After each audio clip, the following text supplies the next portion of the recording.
Assalamualaikum warahmatullahi wabarakatuh. Perkenalkan, kami dari kelompok 3 mata kuliah Hukum Pemerintahan Daerah. Di sini kami akan menyampaikan materi terkait pemerintahan desa yang beranggotakan Nabila Kuryatul Kutni, Susila Ningtyas Eka Rahayu, Najwa Mayuni Rizky, Muhammad Farhan Dirgantara, Sahril Fadil.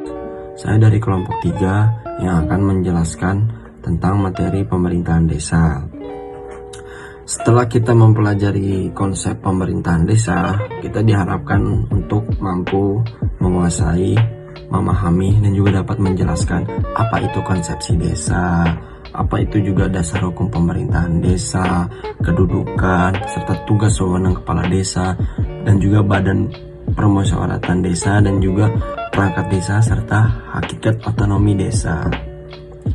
Di sini saya akan menjelaskan konsepsi desa. Desa merupakan organisasi komunitas lokal yang mempunyai batas-batas wilayah yang juga ditempati oleh sejumlah penduduk. Desa sendiri juga mempunyai adat istiadatnya untuk mengelola daerahnya sendiri. Desa itu harus memiliki pemerintahan yang dapat melaksanakan kewenangan hak, kewajiban desa, serta menyelenggarakan pemerintahan seperti yang telah ditetapkan dalam Undang-Undang Nomor 5 Tahun 1979 tentang pemerintahan desa. Pembentukan desa juga harus memenuhi beberapa syarat, yaitu ada juga jumlah penduduk, luas wilayah, bagian wilayah kerja, perangkat, dan juga sarana dan prasarana pemerintahan. Desentralisasi dan juga otonomi daerah kemudian mempunyai pengaruh sangat besar dalam konsepsi desa. Otonomi desa dan perkembangannya dalam bingkai ketatanegaraan Indonesia. Saya akan melanjutkan presentasi sebelumnya. Selanjutnya ada dana desa. Dana desa yang berubah menjadi kelurahan, lurah dan perangkatnya diisi dari pegawai negeri sipil. Desa yang berubah statusnya menjadi kelurahan, kekayaannya menjadi kekayaan daerah yang dikelola oleh kelurahan yang bersangkutan untuk kepentingan masyarakat setempat. Pendanaan sebagai akibat perubahan status desa menjadi kelurahan dibebankan pada anggaran, pendapatan, dan belanja daerah, kabupaten atau kota. Selanjutnya ada pemerintahan desa berdasarkan ketentuan Undang-Undang Nomor 6 Tahun 2014 Pasal 1 Angka 2. Pemerintahan desa adalah penyelenggaraan urusan pemerintahan dan kepentingan masyarakat setempat dalam sistem pemerintahan NKRI.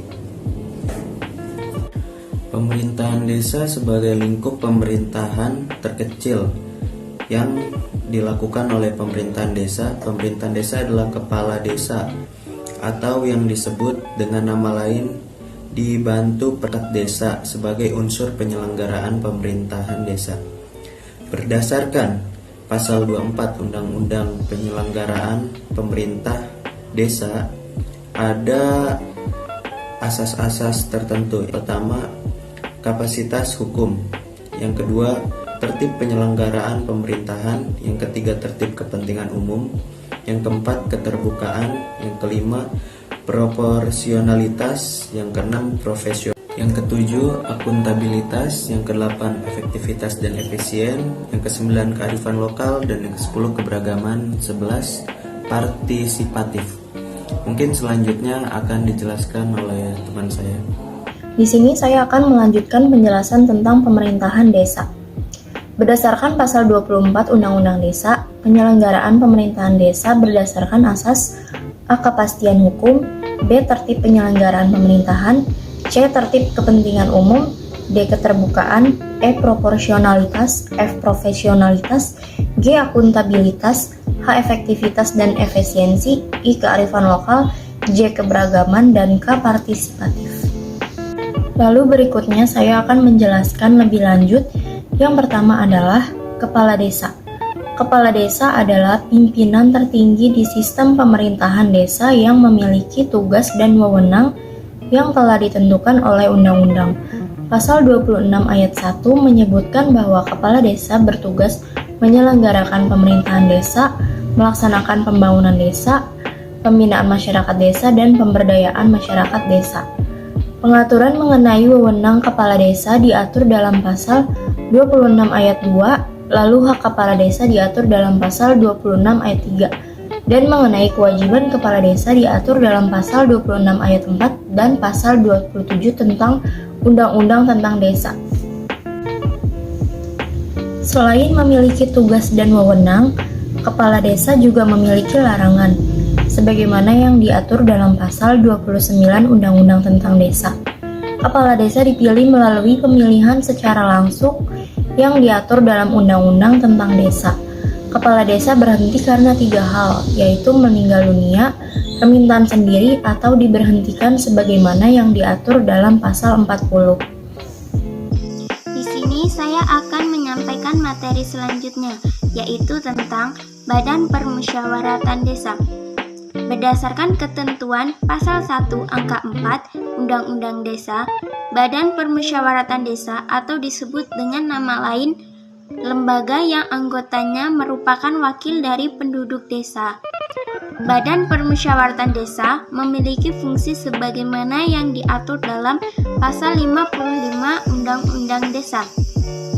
Berdasarkan permusyawaratan desa, dipilih berdasarkan syarat dan ketentuan yang sudah ditentukan dalam peraturan perundang-undangan yang berlaku. Hak Badan Permusyawaratan Desa diatur dalam pasal 61 dan 62 Undang-Undang Desa. Sedangkan kewajiban Badan Permusyawaratan Desa diatur dalam pasal 63. Selain itu, Badan Permusyawaratan Desa juga memiliki larangan yang diatur dalam pasal 64 Undang-Undang Desa. Selanjutnya yaitu perangkat desa. Perangkat desa terdiri dari yang pertama yaitu sekretaris desa, yang kedua pelaksana kewilayahan, dan yang ketiga pelaksana teknis. Selanjutnya ada wewenang Badan Permusyawaratan Desa, antara lain yaitu 1. Membahas rancangan peraturan desa bersama kepala desa. 2. Melaksanakan pengawasan terhadap pelaksanaan peraturan desa dan peraturan kepala desa. 3. Mengusulkan pengangkatan dan pemberhentian kepala desa. 4. Membentuk panitia pemilihan kepala desa. Lalu yang kelima yaitu menggali, menampung, menghimpun, merumuskan, dan menyalurkan aspirasi masyarakat. Selanjutnya, Badan Permusyawaratan Desa itu mempunyai beberapa hak. Yang pertama yaitu 1. Meminta keterangan kepada pemerintah desa. Yang kedua yaitu menyatakan pendapat. Selanjutnya ada anggota Badan Permusyawaratan Desa mempunyai hak yang pertama yaitu mengajukan rancangan peraturan desa, yang kedua mengajukan pertanyaan, yang ketiga menyampaikan usul dan pendapat, yang keempat memilih dan dipilih, dan yang kelima memperoleh tunjangan. Saya akan melanjutkan materi yang telah disampaikan oleh rekan saya sebelumnya. Mengenai otonomi daerah, gagasan utama desentralisasi pembangunan adalah menempatkan desa sebagai entitas yang otonom dalam pengelolaan pembangunan. Yang kedua, desentralisasi pembangunan identik dengan membuat perencanaan pembangunan yang cukup di desa-desa saja. Yang ketiga, peran BPD sebagai lembaga yang merupakan perwujudan demokrasi desa. BPD adalah motor penggerak untuk perekonomian desa.